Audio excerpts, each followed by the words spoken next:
Students, ચલો આજે આપણે સ્ટાન્ડર્ડ 7 માટે ઇંગ્લિશ ગ્રામર લાસ્ટ ટાઈમનું જે લાસ્ટ યર તમે કર્યું એ જ આપણે રિવાઇઝ કરશું અને એ જ કન્સેપ્ટ ક્લિયર કરીને આગળના ટોપિક ક્લિયર કરશું. હવે અહીંયા આપણે આજે કરીશું simple present tense. Simple present ટેન્સમાં શું કરવાનું છે આપણે? તો પહેલાં તો ડુ ડઝ વાળા વાક્યો પ્લસ એસ કે ઈએસ ક્યારે લાગશે,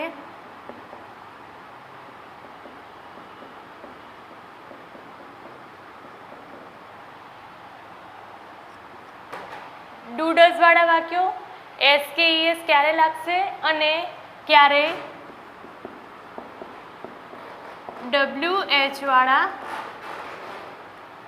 પ્રશ્નો બનશે. આજે આપણે આટલું શીખીશું સિમ્પલ પ્રેઝન્ટ ટેન્સમાં. આજે આપણે આ કાર્ડનું રિવાઇઝ કરીશું. પહેલાં ડુ કે ડઝ વાળા વાક્યો, એસ કે ઈએસ ક્યારે લાગશે, ક્યારે WH વાળા પ્રશ્નો બનશે. પછી હવે જોઈએ આપણે વાક્ય રચના. પહેલાં તો સાદા વર્તમાન કાળ હોય, સાદો ભૂતકાળ હોય, સાદો ભવિષ્યકાળ હોય, કોઈ પણ કાળ હોય, વાક્ય રચના બધામાં સેમ આવશે. ખાલી ટુ બીનું રૂપ અને વર્બ ફોર્મ છે એમાં જ ચેન્જીસ થશે. પહેલું શું થશે વાક્ય રચના? તો કે સબ્જેક્ટ. સબ્જેક્ટ એટલે કર્તા પ્લસ ટુ બીનું રૂપ કે આ અથવા તો શું આવશે? તો કે ટુ બીનું રૂપ આવશે અથવા તો વર્બ. વર્બ એટલે કે ક્રિયાપદ. સબ્જેક્ટ, ટુ બીનું રૂપ અથવા તો વર્બ, આ બંનેમાંથી એક જ. પ્લસ અન્ય શબ્દો. હવે કર્તા. પહેલાં તો કર્તા કોણ છે વાક્યમાં? તો કે વાક્યમાં જે ક્રિયા કરનાર જે છે એને કહેવાય કર્તા. કર્તા એટલે શું? ક્રિયા કરનાર વ્યક્તિ કે બીજું કોઈ જે પણ હશે તે કર્તા. ક્રિયાપદ કોને કહેવાય? પહેલાં તો ટુ બીનું રૂપ. ટુ બીનું રૂપ શું હશે? તો ટુ બીનું રૂપમાં આવશે એમ, ઇઝ, આર. કાં તો એમ હશે અથવા તો ઇઝ હશે અથવા તો આર. આ ત્રણેયમાંથી કોઈ પણ એક આવશે. પ્લસ અન્ય શબ્દ. અન્ય શબ્દમાં શું હશે? અન્ય શબ્દમાં કંઈ પણ વાક્યના અર્થમાં વધારો કરતા શબ્દો. હવે જોઈએ ક્રિયાપદ. ક્રિયાપદ એટલે શું? જો કોઈ પણ શબ્દ ક્રિયા દર્શાવતો હોય તેને ક્રિયાપદ કહેવાય. આટલી ડેફિનેશન યાદ રાખવાની. તેને ક્રિયાપદ કહેવાય. કર્તા ક્રિયા કરનાર વ્યક્તિ કે વ્યક્તિ સિવાય કોઈ પણ હોઈ શકે. કર્તા. ટુ બીનું રૂપ સિમ્પલ પ્રેઝન્ટ ટેન્સ છે એટલે ટુ બીનું રૂપ આવશે એમ, ઇઝ, આર. પ્લસ અન્ય શબ્દ. અન્ય શબ્દ વાક્યના અર્થમાં કોઈ પણ વિશેષણ છે જે પણ છે એ અન્ય શબ્દ એટલે જે વાક્યના અર્થમાં વધારો કરતા જે પણ શબ્દ હશે એને કહેવાય અન્ય શબ્દ. ક્રિયાપદ. જો કોઈ પણ શબ્દ ક્રિયા દર્શાવતો હોય એટલે જે વ્યક્તિ છે એ ક્રિયા કરે છે. તો કઈ ક્રિયા કરે છે? દાખલા તરીકે વાંચવું, લખવું, રમવું, આ બધા શબ્દો છે એ શું દર્શાવે છે? ક્રિયા દર્શાવે છે. વાંચવાની છે, લખવાની છે, રમવાની છે, આ બધી છે એ ક્રિયા થઈ. તો જે આ શબ્દ છે એ ક્રિયા દર્શાવે છે એટલે આ શબ્દને શું કહેવાય? ક્રિયાપદ કહેવાય. હવે ક્રિયાપદમાં શું ફેરફાર થાય? તો કે જ્યારે પણ સિમ્પલ પ્રેઝન્ટ ટેન્સ હશે તો ટુ બીનું રૂપ આવે, એમ ઇઝ આર આવે. જો એમ ઇઝ આર નહીં હોય અને જો ક્રિયાપદ હશે તો ક્રિયાપદના રૂપમાં શું ફેરફાર થશે? તો ક્રિયાપદની પાછળ એસ કે ઈએસ લાગે. તો એ ક્યારે લાગશે? પહેલાં તો એક શીખવાનું હશે કે પહેલો પુરુષ એકવચન કોને કહેવાય? પહેલો પુરુષ એકવચન આઈ. આઈ છે એ પહેલો પુરુષ એકવચન કહેવાય. એવી જ રીતે બીજો પુરુષ તો કે યુ. ત્રીજો પુરુષ, આ બધા છે એકવચન માટે. એક પહેલો પુરુષ એકવચન આઈ, બીજો પુરુષ એકવચન યુ, ત્રીજો પુરુષ એકવચન હી, શી, ઇટ. આ બધા શું થશે? આની માટે આપણે ક્યારે એસ લગાડશું, ક્યારે ઈએસ લગાડશું એ આપણે શીખીશું. પહેલાં તો પહેલો પુરુષ એકવચન આઈ, બીજો પુરુષ એકવચન યુ, ત્રીજો પુરુષ એકવચન હી, શી, ઇટ. અને હવે છે બહુવચન. બહુવચનમાં શું આવશે? તો કે બહુવચનમાં આવશે વી, ધે, એક કરતાં વધારે નામ.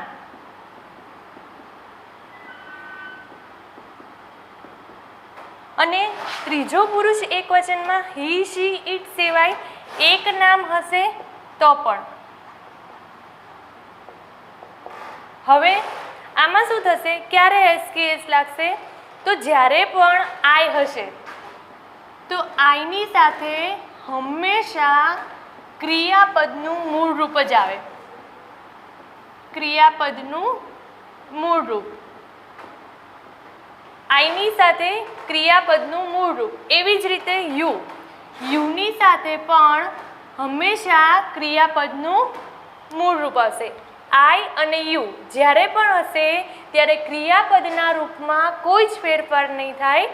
ક્રિયાપદનું રૂપ જેમ હશે એમને એમ જ મૂળ રૂપ, કોઈ ફેરફાર નહીં થાય. હવે જોઈએ હી, શી, ઇટ એટલે કે ત્રીજો પુરુષ એકવચન. તો હી, શી, ઇટ અને એક જ નામ હોય. હી, શી, ઇટમાં શું થશે? તો ક્રિયાપદની પાછળ એસ કે ઈએસ લાગશે.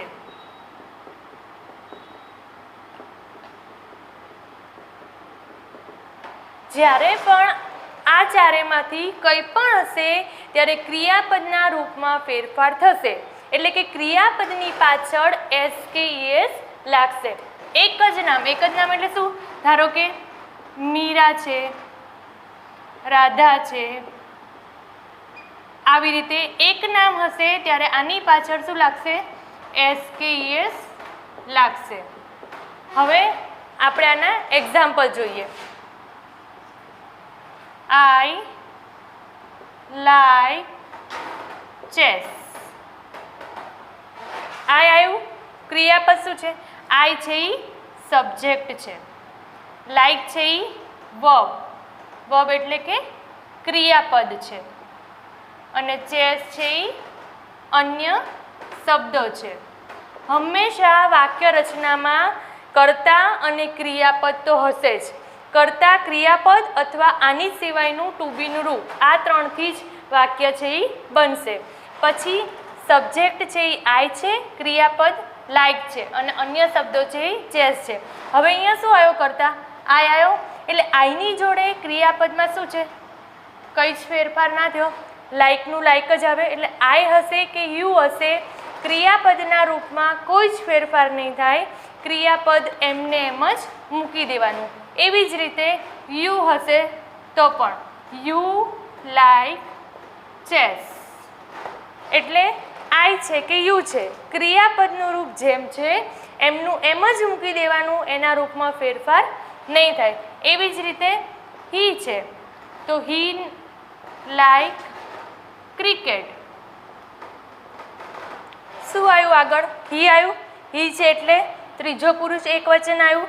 ત્રીજો પુરુષ એકવચન એટલે શું લાગશે? એસ કે એસ લાગશે. એટલે અહીંયા શું આવશે? લાઈકની પાછળ એસ લાગશે. એટલે હી લાઇક્સ ક્રિકેટ. એવી જ રીતે હી છે તો શી હશે, તો પણ શું આવશે? C likes cricket. એવી જ રીતે હી શી અને કોઈ એક નામ હશે, એક જ નામ હશે ત્યારે જ, એક કરતાં વધારે નામ હશે તો બહુવચન થઈ જશે, અને બહુવચન થઈ જશે ત્યારે એમાં કોઈ જ ફેરફાર નહીં થાય ને ક્રિયાપદનું રૂપ અહીંયા એમને એમ જ આવશે. ક્રિયાપદના રૂપમાં ફેરફાર નહીં થાય.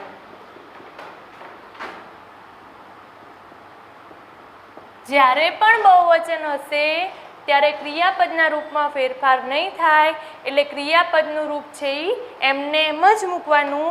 અહીંયા એક નામ હશે તો જ એસ કે એસ લગાડવાનું, એક કરતાં વધારે નામ હશે તો એસ કે એસ કંઈ જ લાગશે નહીં. આઈની જોડે જેમ મૂળ રૂપ આવ્યું એવી જ રીતે મૂળ રૂપ મૂકવાનું. જેમ કે મીરા, મીરા લાઇક્સ કુકિંગ, તો ખાલી મીરા છે તો મીરા માટે Meera likes cooking. He she it. હવે નામ માટે જોઈએ તો નામ માટે શું હશે? ધારો કે એક જ નામ છે મીરા, તો મીરા લાઇક્સ કુકિંગ. એક નામ આવ્યું, એક નામ છે એટલે ક્રિયાપદની પાછળ એસ લાગ્યું. હવે શું હશે? જ્યારે બે નામ હશે, ધારો કે મીરા એન્ડ રાધા, શું થયું? બે નામ આવ્યું. અહીંયા એક જ નામ હતું, હવે મીરા એન્ડ રાધા બે નામ છે, બે નામ છે એટલે શું થયું? બહુવચન થયું. જ્યારે પણ બહુવચન હશે એટલે શું આવશે? ક્રિયાપદનું રૂપ છે એમને એમ જ આવશે. એટલે Meera and Radha like cooking. બહુવચન છે એટલે ક્રિયાપદની પાછળ એસ કે એસ નહીં લાગે, ક્રિયાપદનું રૂપ જેમનું છે એમને એમ જ આવશે, અને એસ કે એસ હશે એ નીકળી જશે. એટલે અહીંયા આવશે Meera and Radha like cooking, જ્યારે બહુવચન હશે ત્યારે. એવી જ રીતે અહીંયા પણ શું આવશે? વી છે, ધે છે, આ બધું શું છે? બહુવચન છે. એટલે વી હશે ત્યારે પણ we play cricket every day. શું આવ્યું? બહુવચન આવ્યું. બહુવચન આવ્યું એટલે ક્રિયાપદની પાછળ કંઈ જ ફેરફાર ન થયો, ક્રિયાપદ જેમનું હતું એમનું એમ જ મૂક્યું. We play cricket every day.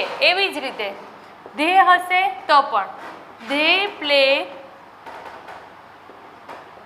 Cricket every day. બહુવચન છે એટલે બહુવચનમાં કોઈ ફેરફાર થયો નહીં. હવે આની ઉપરથી આપણે શું બનાવવાનું છે? ડુ કે ડઝ વાળા વાક્યો પ્લસ બીજું WH વાળા. WH વાળા એટલે શું? WH વાળા એટલે હુ, વોટ પ્લસ વેર, વેન વડે બનતા પ્રશ્નો વાક્યો. આની સિવાય પણ બને. ક્યારે? આ WH વાળા જ કેમ કહેવાય? કે WH વાળા વાક્ય છે, વુ છે, વોટ છે, વેર છે, વેન વડે બને છે. આની સિવાયના WH વગરના એટલે કે ડુ અને ડઝ. ડુ અને ડઝ. ડુ ને ડઝને શું કહેવાય? આને ક્રિયાપદ કહેવાય. તો ડુ ને ડઝને શું કહેવાય? તો કે ડુ અને ડઝ છે એ સહાયકારક ક્રિયાપદ છે.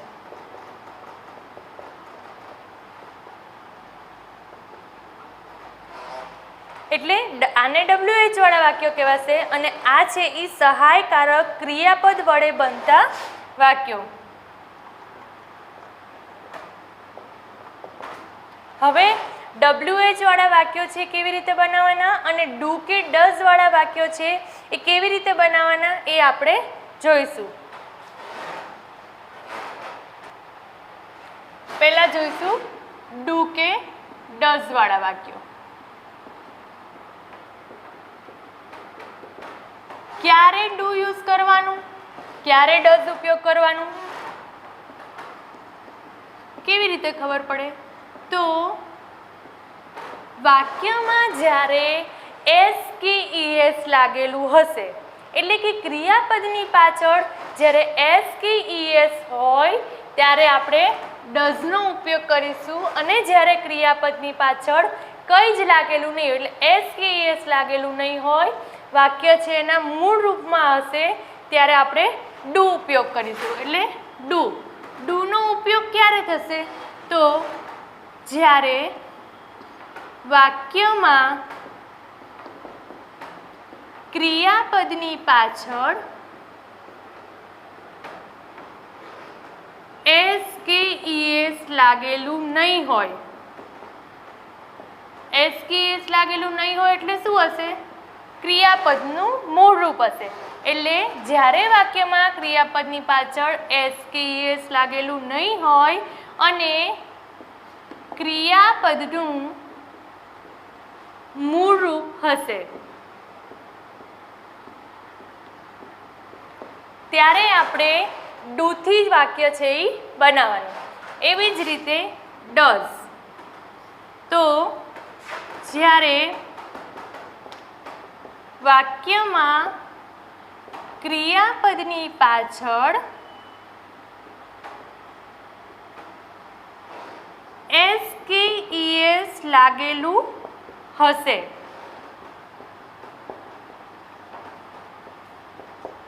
ત્યારે ડઝનો ઉપયોગ કરો. આપણે ડુ છે, ડઝ છે, આ બધું શું છે? WH છે. આ બધા પ્રશ્નો વાક્યો માટે છે.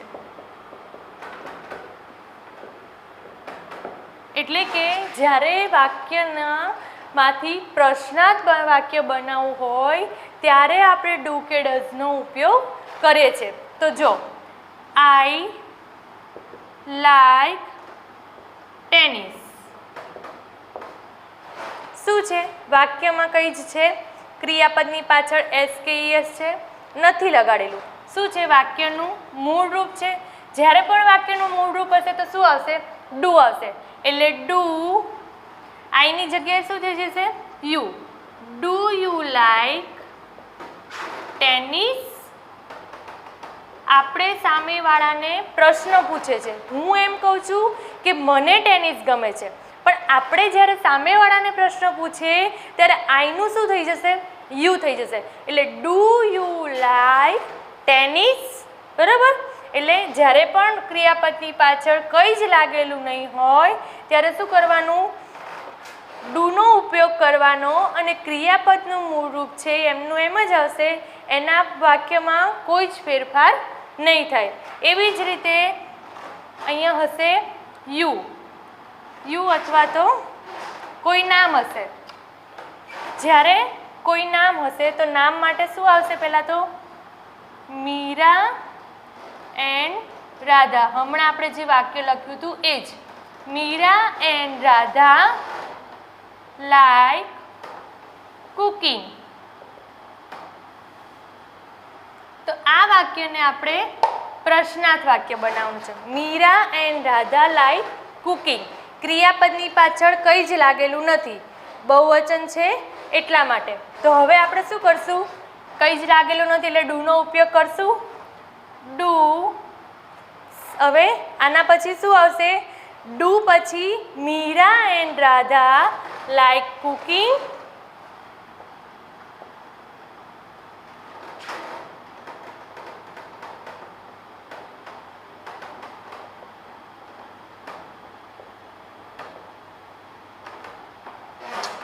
વાક્યમાં ક્રિયાપદની પાછળ કંઈ જ લાગેલું નથી એટલે આપણે ડુનો ઉપયોગ કર્યો અને ડુથી પ્રશ્નાર્થ વાક્ય બનશે. Do Meera and Radha like cooking? Does. પહેલા આપણે ડુનું જોયું, હવે આપણે ડઝ વડે પ્રશ્નાર્થ વાક્ય. ડઝ વડે પ્રશ્નાર્થ વાક્ય બનાવવાનું તો શું કરવાનું? જો હી લાઇક્સ ચેસ. ક્રિયાપદની પાછળ શું લાગેલું છે? SKES છે. લાઇક છે તો લાઇકની પાછળ S લાગેલું છે. શેનો ઉપયોગ કરશું આપણે? ડઝનો ઉપયોગ કરશું. ડઝ વડે પ્રશ્નાર્થ વાક્ય બનાવશું તો ડઝ, પછી આવશે કરતા. Does he like chess. શું ફેરફાર થયો વાક્યમાં? વાક્યમાં ક્રિયાપદની પાછળ S લાગેલો છે અને હવે આપણે શું કર્યું? અહીંયા ડઝ મૂક્યું. ડઝ મૂક્યું એટલે ક્રિયાપદની પાછળ S લાગેલો છે એ નીકળી જાય. અહીંયા તો આપણે S આવી ગયો, SKES ડુમાં આવી જાય છે એટલા માટે ક્રિયાપદની પાછળ જે SKES છે એ નીકળી જશે અને અહીંયા ક્રિયાપદનું છે એ મૂળ રૂપ આવશે. ડઝ હી લાઇક ચેસ અને વાક્ય રચના છે હંમેશા આમ જ આવશે. ડુ કે ડઝ પ્લસ કરતા પ્લસ ક્રિયાપદ પ્લસ અન્ય શબ્દો અને છેલ્લે પ્રશ્નાર્થ ચિહ્ન. પ્રશ્ન વાક્ય બનાવો છો, સાદા વાક્યમાંથી પ્રશ્નાર્થ વાક્યમાં રૂપાંતર કરો છો એટલા માટે પ્રશ્નાર્થ ચિહ્ન કરવાનું ભૂલવાનું નહીં. અને શું કર્યું અહીંયા તમે? ક્રિયાપદની પાછળ SKES છે એટલે ડઝ લગાડ્યું. ડઝ લાગે એટલે ક્રિયાપદની પાછળથી SKES છે એ નીકળી જશે. એવી જ રીતે બીજું વાક્ય લઈએ આપણે. Meera likes badminton. શું છે? એક વચન છે અને એક જ નામ છે. એક જ નામ છે એટલે ક્રિયાપદની પાછળ શું લાગ્યું? S લાગ્યું. હવે SKES છે એટલે શેનાથી પ્રશ્નાર્થ વાક્ય બનશે? ડઝથી પ્રશ્નાર્થ વાક્ય બનશે. એટલે પહેલા આવશે ડઝ, પછી કરતા. કરતામાં શું છે? મીરા. ડઝ મીરા. અહીંયા આપણે ડઝ મૂક્યું એટલે ક્રિયાપદની પાછળથી SKES છે એ નીકળી જશે. Does Meera like badminton. છેલ્લે આવશે પ્રશ્નાર્થ ચિહ્ન. હવે ડુ કે ડઝ, બરાબર? હવે ડુ વડે કર્યું, ડઝ વડે કર્યું. હવે આપણે બનાવશું WH વાળા વાક્યો. હમણાં જ મેં કીધું WH માં શું આવશે? વુ, વેન, વેર, વોટ એ બધા વાક્ય. એટલે આપણે શેનાથી બનાવશું? પહેલાં તો વુ વડે, પછી વોટ વડે, વેર વડે અને વેન વડે. પહેલાં તો આ શબ્દ છે એ શેના માટે યુઝ થશે એ આપણને ખબર હોવી જોઈએ. વુ, વુ શેના માટે યુઝ થશે? તો વુ છે એ કર્તા માટે. કર્તાને બદલે છે શેનો ઉપયોગ થાય છે? વુ. કર્તાને બદલે વુનો ઉપયોગ થાય છે એટલે વાક્યમાંથી કર્તા નીકળી જશે અને એના બદલે વુ લગાડવામાં આવશે. એવી જ રીતે વોટ. વોટ એટલે શું થશે? જો મીરા લાઇક્સ બેડમિન્ટન, તો એને શું ગમે છે? તો કે બેડમિન્ટન. તો જ્યારે વાક્યમાં કર્તાને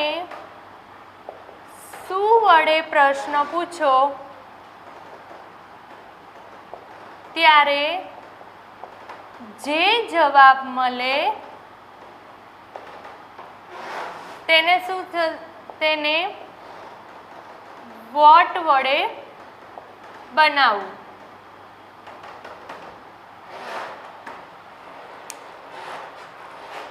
WH વાળા પ્રશ્નો. પહેલા આપણે જોયું વુ, તો વુ શેના માટે યુઝ કરશું? કર્તાને બદલે. પછી છે વોટ. વોટ માટે શું? તો કે કર્તાને આપણે શું વડે પ્રશ્ન પૂછીએ ત્યારે જે જવાબ મળે તે વોટ. હવે થશે વેર. વેર એટલે શું? તો કે વેર છે એ જગ્યા સૂચવે છે. જગ્યા, કોઈ સ્થળ. તમે કાલે ક્યાં ગયા હતા એવી રીતે. એટલે ક્યાં છે એટલે શું છે? એ સ્થળનું નામ છે, જગ્યાનું નામ છે. એટલે જ્યારે કોઈ જગ્યા કે સ્થળ દર્શાવતો શબ્દ વાક્યમાં હોય તેના બદલે એટલે શું? એ સ્થળ દર્શાવતો શબ્દ છે, જે જગ્યા દર્શાવતો શબ્દ છે, એ વાક્યમાંથી નીકળી જશે અને એના બદલે વેરનો યુઝ છે એ કરવાનો. એટલે બદલે એટલે આ જે શબ્દ છે એને આપણે કાઢી નાખવાનો અને એના બદલે આપણે વેરનો ઉપયોગ છે એ કરવાનો. એટલે તેના બદલે વેરનો યુઝ કરવો. હવે છે વેન. વેન એટલે શું? વેર એટલે ક્યાં. આનું ગુજરાતી થશે ક્યાં. વોટનું ગુજરાતી થશે શું. અને વુનું ગુજરાતી થશે કોણ. અને એવી જ રીતે વેનનું ગુજરાતી થશે ક્યારે. ક્યારે એટલે શું? તમે કાલે કેટલા વાગે ઘરે આવ્યા હતા પાછા.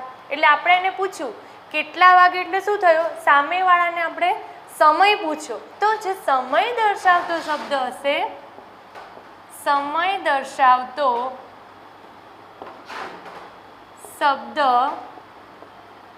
વાક્યમાં હોય ત્યારે તેના બદલે શેનો ઉપયોગ કરીશું? વેનનો. વેનનો ઉપયોગ કરવામાં આવે છે. એટલે પહેલાં તો વુ કર્તા માટે, વોટ એટલે શું, પ્લસ વેર જગ્યા માટે. પછી છે વેન સમય દર્શાવવા માટે. જ્યારે વાક્યમાં સમય દર્શાવ્યો હોય, ધારો કે 3 PM છે, 10 o'clock છે, આવી રીતે કોઈ પણ દર્શાવ્યું હશે, ટાઈમ કે કંઈ દર્શાવ્યું હશે, એ બધા જ જે શબ્દો છે એ શબ્દની બદલે આપણે શેનો ઉપયોગ કરીશું? વેનનો ઉપયોગ કરીશું.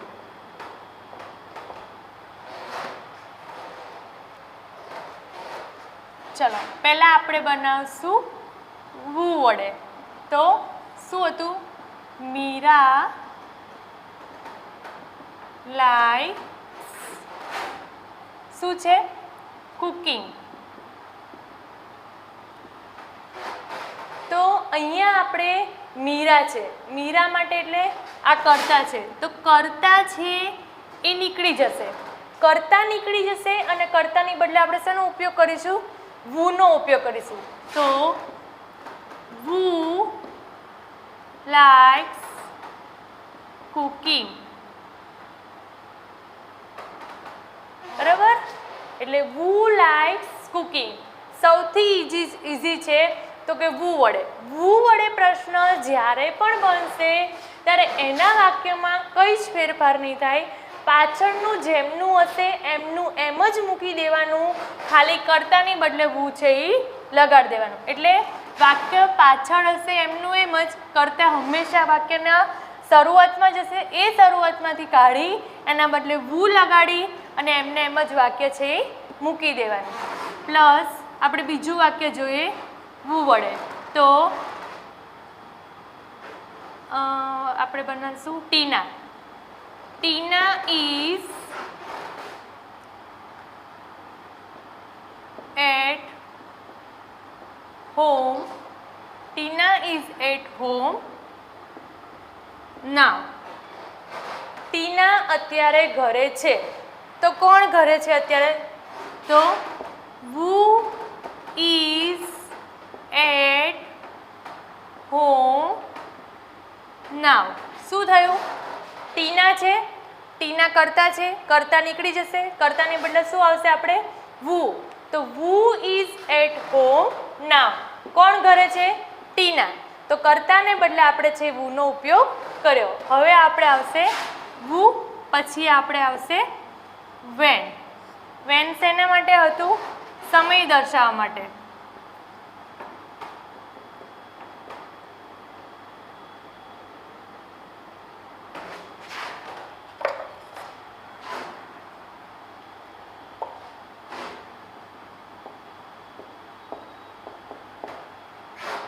તો વેન, જ્યારે પણ સમય દર્શાવતું વાક્યમાં કોઈ પણ શબ્દ હશે એ શબ્દ કાઢી આપણે વેનનો ઉપયોગ કરીશું. તો હવે શું કયું વાક્ય લેશું? તો children are at home at 10 o'clock. Children are at home at 10 o'clock. કેટલા વાગે ઘરે હતા? તો બાળકો છે એ 10 વાગે છે ઘરે હતા. હવે વેન છે એટલે સમય દર્શાવતો છે. તો સમય દર્શાવતો જે પણ શબ્દ છે વાક્યમાં એ શબ્દ છે એ કાઢી નાખવામાં. એટલે કયો સમય દર્શાવે છે? 10 વાગ્યા. 10 વાગે સમય દર્શાવે છે. તો એ શબ્દ કાઢી અને આપણે શેનો ઉપયોગ કરીશું? તો વેન. તો when children are at home. આ જ વાક્ય આપણે બીજી રીતે પણ બનાવી શકીએ. કેવી રીતે? તો કે when are children at home. When પછી પણ આર લગાડી એટલે આ બે રીતે બનાવીશું વાક્ય. When are children at home. એટલે અથવા તો આ રીતે અથવા તો આ રીતે. એટલે વેન પછી આરનો ઉપયોગ કરીશું અથવા તો વેન પછી કરતા પછી આર. એટલે કોઈ પણ એક રીતે છે વાક્ય આપણે બનાવીશું. When are children at home. તો ચિલ્ડ્રન છે એ ક્યારે ઘરે હશે. હવે ફોર્થનું example. Meera is reading a story book. Meera what છે શું કરવાનું? તો વોટ આપણે ક્યારે કોની બદલે યુઝ કરવાનું એ ખબર ના પડે તો જ્યારે પણ વોટ યુઝ કરવું હોય ત્યારે આપણે કર્તાને શું વડે પ્રશ્ન છે એ પૂછીશું. કર્તાને. કર્તા કોણ છે? મીરા. તો મીરા છે એ શું કરી રહી છે? તો સ્ટોરી બુક વાંચી રહી છે. તો એ જે શબ્દ છે એના બદલે આપણે શેનો ઉપયોગ કરીશું? વોટનો ઉપયોગ કરીશું. તો what is Meera reading now. What is Meera reading અથવા તો વોટ ઇઝ રીડિંગ મીરા. બે આ વાક્ય પણ આપણે બંને રીતે બનાવી શકતું. વોટ ઇઝ મીરા રીડિંગ અથવા તો વોટ ઇઝ રીડિંગ મીરા. તો શું થયું? તો આપણે મીરાને જ્યારે શું વડે પ્રશ્ન પૂછ્યો ત્યારે શું વડે પ્રશ્ન છે એમાં આપણને જે પણ જવાબ મળ્યો. કયો જવાબ મળ્યો? સ્ટોરી બુક છે આપણે જવાબ. મીરા શું વાંચે છે? તો સ્ટોરી બુક. તો જે જવાબ મળ્યો એ જવાબ છે આપણે કાઢી નાખવાનો અને એના બદલે આપણે શેનો યુઝ કરવાનો? તો વોટનો ઉપયોગ કરવાનો. એટલે વોટ ઇઝ મીરા રીડિંગ અથવા તો વોટ ઇઝ રીડિંગ મીરા. બંને રીતે વાક્ય બને. હવે આપણે કરશું વેર વડે. તો ચિલ્ડ્રન આર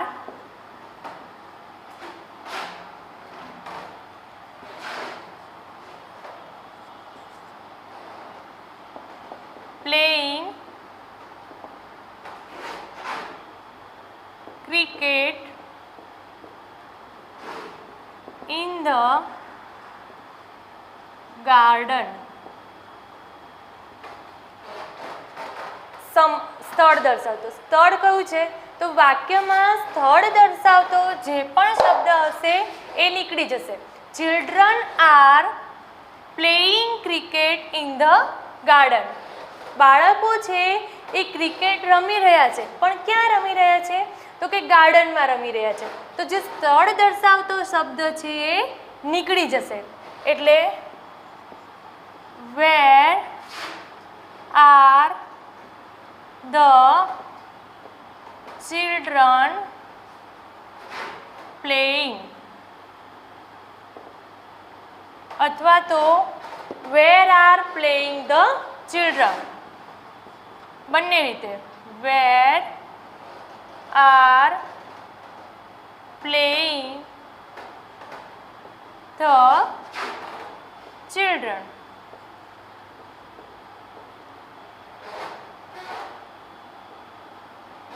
બાળકો છે એ ક્યાં રમી રહ્યા છે. એવી જ રીતે આપણે ઉપયોગ કરીશું હવે વોટ, વેર અને વેન. વેનનો ઉપયોગ હમણાં આપણે કર્યો સમય દર્શાવવા માટે.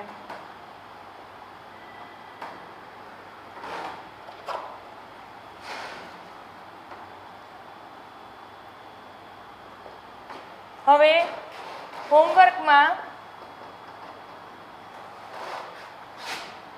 WH વાળા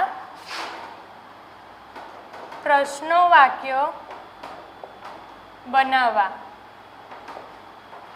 કેટલા? 10 વાક્યો. બધા વુ, વોટ, વેર, વેન આ બધા 5-5નો ઉપયોગ થઈને બને એવી રીતે 10 વાક્યો છે એ બનાવવા.